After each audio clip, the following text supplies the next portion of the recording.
Avec nous, Amanda Stairs et Johnny Hallyday. Bonsoir, merci d'être avec nous ce soir. Une première question toute simple, une double question. Pourquoi lui, pourquoi elle? D'abord Amanda Stairs, pourquoi Johnny Hallyday? Parce que c'est lui, parce que c'est une évidence, parce que vous vouliez en savoir plus? Parce que dans le personnage de Johnny, il y a ce que j'aime chez mes personnages de romans. Il y a les mêmes thèmes, la schizophrénie, l'absence de père, Ouais.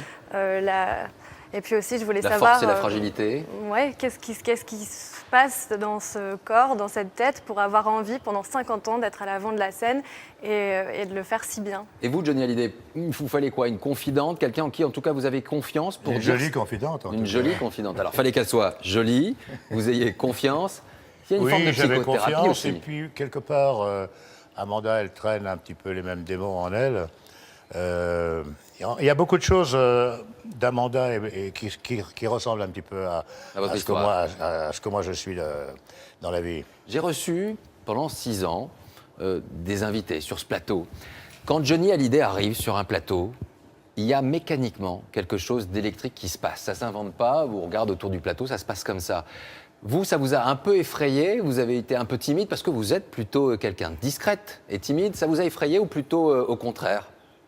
Ça a effrayé la femme, mais intéressé l'écrivain, Ouais. qui a pris le dessus. Et je ne l'ai pas bousculé. On a un rapport d'amitié, donc on a eu le temps, on a pris le temps pour ce livre. D'abord, je me suis installée chez lui pendant de longues périodes. Et donc, on a pris le temps de parler comme des amis. Ce n'était pas une inquisition. Je n'étais pas là pendant 2 heures pour lui extorquer des renseignements. Je parlais de ses yeux, Johnny Hallyday. Aujourd'hui, de temps en temps, quand vous regardez le matin, le miroir, dans ses yeux, vous voyez quoi? Vous vous posez encore ces questions de savoir finalement si... quand Jean-Philippe Smets s'évade un peu, heureusement qu'il y a Johnny, quand... Vous savez, ce qui est formidable quand je me réveille le matin, la première chose que je vois, c'est s'il pleut ou s'il y a du soleil. Ouais. De se lever, de voir qu'on est toujours en vie, c'est formidable. C'est une question encore que la vous vie est posez. belle. Oui, Ouais. mais c'est valable pour tout le monde. Hein.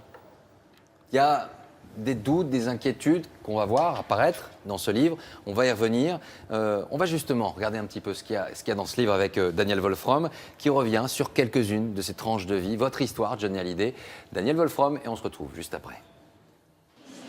Depuis 4 jours, c'est parti. La mise en vente du livre de Johnny. Il dit ce qu'il a envie de dire sans tabou. Sans tabou et avec pour accroche la divulgation de petites phrases assassines. Adeline, son ancienne épouse, Michel Sardou, Claude François en prennent pour leur compte. Et puis il y a la politique. Johnny soutient la droite, n'aime pas la gauche. On en oublierait presque l'essentiel. Ce livre est d'abord une introspection, celle de toute une vie. Elle commence naturellement par son enfance malheureuse et solitaire, avec l'image fort dégradée d'un père. Je n'ai jamais imprimé son visage sur mon enfance. Dans mon souvenir, je n'ai pas de père.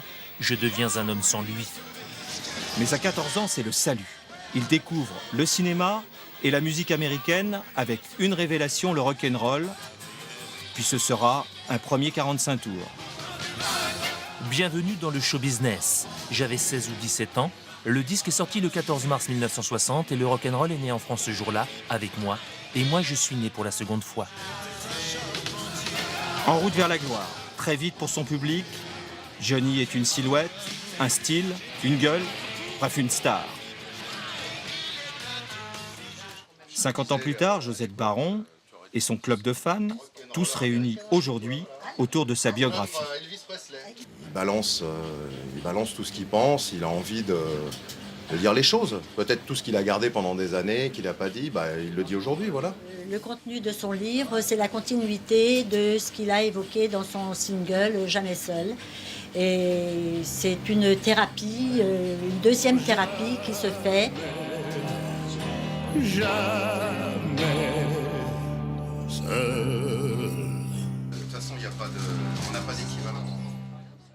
Alors Amanda Stairs, c'est son histoire ou celle qu'il a bien voulu vous raconter? Il y a un peu de tout.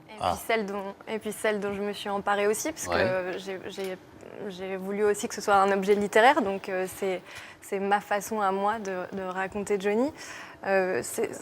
peu importe, je veux dire, chacun a une façon de voir les choses. Si vous et moi, on raconte le souvenir de ce journal télévisé, dans 10 ans, on aura une façon totalement différente de s'en souvenir. Et ce qui m'intéresse, c'est ce dont il se souvient et ce qu'il a envie de laisser aujourd'hui aux gens. Voilà, c'est un peu testamentaire. En même temps, au départ, Johnny, il y a cette blessure profonde, ce père qui s'en va, qui part. Aujourd'hui, Oui, certainement, c'est ce qui m'a poursuivi toute ma vie. Oui. Certainement. C'est un acte fondateur de beaucoup de choses. Vous lui en voulez encore Oui. aujourd'hui? J'en ai jamais voulu à mon père. J'ai simplement été certainement très désœuvré. Ce manque de père m'a manqué, même manque encore aujourd'hui. Encore aujourd'hui. Mais bon, voilà, c'est comme ça, c'est la vie. Vous savez, dans ce livre, je n'ai voulu être méchant avec personne. J'ai simplement fait des constatations de choses qui me sont arrivées, comme je les ai ressenties à l'époque. Voilà. Et puis alors, c'est facile parce que vous savez, dans la presse, ils marquent que des petites phrases de choses à droite et à gauche, mais ils ne vont pas sur toute la continuité de ce que je dis, ce qui n'est pas exactement la même chose. Hein. On va revenir sur tout ça, qui est effectivement peut-être pas la partie la plus intéressante du livre. Juste, quand votre père part, il y a aussi finalement un acte fondateur qui a fait de vous ce que vous êtes, aussi un homme en colère, un homme qui avait cette... C'est aussi ça qui vous a donné peut-être cette énergie. Oui, je pense aussi que si j'avais eu une vie normale avec un papa et une maman, et que j'aurais eu une enfance comme beaucoup d'autres enfants, ce que vous dites de David, je ne serais d'ailleurs. peut-être pas devenu non plus Johnny Hallyday. C'est certainement. J'ai été élevé par une famille de danseurs, j'ai voyagé depuis que j'ai l'âge de 4 ans.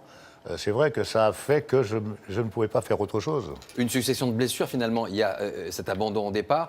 On va prendre un exemple. Les femmes, elles sont importantes quand même dans votre vie. Il y en a eu Mais les femmes quelques-unes. sont importantes. J'ai été élevé par des femmes. Oui. Donc je crois que les femmes, je les comprends mieux finalement que peut-être je comprends les hommes. Et une première blessure avec cette rupture, elle s'appelait Patricia Viterbo. Moi, j'ai découvert cette histoire dans ce livre. Elle avait 27 ans. Oui. Et elle disparaît à la suite d'un accident, une voiture qui tombe dans la Seine, elle ne sait pas nager. Là aussi, encore une fois, vous n'avez pas été épargné par ces... Oui, mais vous savez, là, maintenant, la vie, je la prends comme elle est venue, comme elle vient. Et voilà, c'est des choses... Vous savez, moi, j'ai perdu beaucoup de gens que j'aimais. Tiki Olgado, Carlos, Gilles Paquet. Enfin, beaucoup de gens que j'ai aimés ne sont plus là aujourd'hui. Malheureusement, on peut rien échanger dans notre vie. C'est comme ça. Simplement, c'est un constat de choses que j'ai aimées, des gens qui m'ont fait du mal, des gens qui m'ont fait du bien. Et je crois que je l'avais au fond de moi. Pour moi, c'était important de le dire. Donc c'était important de revenir, effectivement. On l'a dit, on l'a vu, on l'a beaucoup lu cette semaine. Clo-Clo, par exemple. Mais Clo-Clo, je ne dis absolument pas de mal de Clo-Clo. D'abord, quelque part, on était rivales, mais en même temps, on s'aimait bien. Oui. Il me piquait un peu mes gonzesses, mais c'est pas très grave, tout ça. Je veux dire, à 25 ans, qui ne piquait pas la gonzesse du copain? Je veux dire, Bon voilà, et pourquoi Comme Eddie Mitchell, j'ai piqué des vinyles dans une surprise party, ce qui a fait que l'amitié qu'on a aujourd'hui tous les deux. Est-ce qu'avec le temps, finalement, il y avait besoin de revenir sur ça aujourd'hui, de régler finalement ces comptes-là, cette C'est pas que histoire-là? j'avais besoin de faire ça aujourd'hui, c'est que c'est tombé comme ça. Voilà. Amanda m'a demandé si je voulais le faire, je lui ai dit oui. Et puis voilà, elle m'a aidé à me rappeler comme ça un constat de souvenirs que j'ai eu toute ma vie, que j'ai jamais dit parce que, bon, c'était pas le moment. C'est pas que c'était pas le moment, c'est que c'était pas approprié. Voilà, c'est tombé comme ça. Deux mots sur deux hommes, deux icônes, Delon, Depardieu. Vous dites de Delon, il y a des fils invisibles entre nous. Depardieu, il y a eu effectivement ce débat. C'est un homme qui, aujourd'hui, fait encore polémique. Ce sont des personnages qui sont hors normes à vos yeux. Depardieu, c'est un génie, c'est le meilleur acteur français qu'on ait pu avoir, avec d'ailleurs Belmondo, Gabin et Delon. Voilà, il est comme il est, il a fait ce qu'il avait envie de faire, et puis c'est son problème, c'est pas notre problème. On a toujours tendance à critiquer ce que font les autres. C'est son problème, foutez-lui la paix. Ça devient intense, elle passait par des moments, des paradis artificiels. Vous en avez eu besoin, on en parle, vous en parlez dans ce livre, à ce moment-là, pour vous évader? C'est pas que j'en avais besoin, c'est que je vivais dans un monde de rock'n'roll en Angleterre où tout le monde faisait un petit peu ça, surtout dans le milieu musicien. Et donc, moi, j'étais un petit peu pris dans cet engrenage-là, mais ça n'a pas duré longtemps. Et puis, voilà. Et puis maintenant, aujourd'hui, je peux dire que c'est une saloperie, n'en prenez pas, quoi. Amanda Sters, qu'est-ce que vous retenez de cette rencontre-là, pour conclure? Picasso disait il faut du temps pour devenir jeune. Et je pense que grâce à Johnny, je suis devenue jeune, en fait. Je garde une vraie leçon qui est que pour être un grand artiste, il faut être libre et écouter son instinct. Son instinct, la parole libre de Johnny Hallyday. Merci Johnny Hallyday. Merci à vous. D'être venu. On vous retrouve bien évidemment en Vous savez concert. qu'on vous appelle le Playboy de la télévision. Ah bon? Ouais. Ouais, écoutez, venant de vous, c'est un compliment. Hein. Moi, je le prends plutôt bien. Mais enfin, je ne ferai jamais ce que vous avez fait pendant toutes ces années. Merci, c'était un joli moment d'être venu nous rendre visite. Ça s'appelle Dans mes yeux et c'est chez Plomb. Sachez que demain, à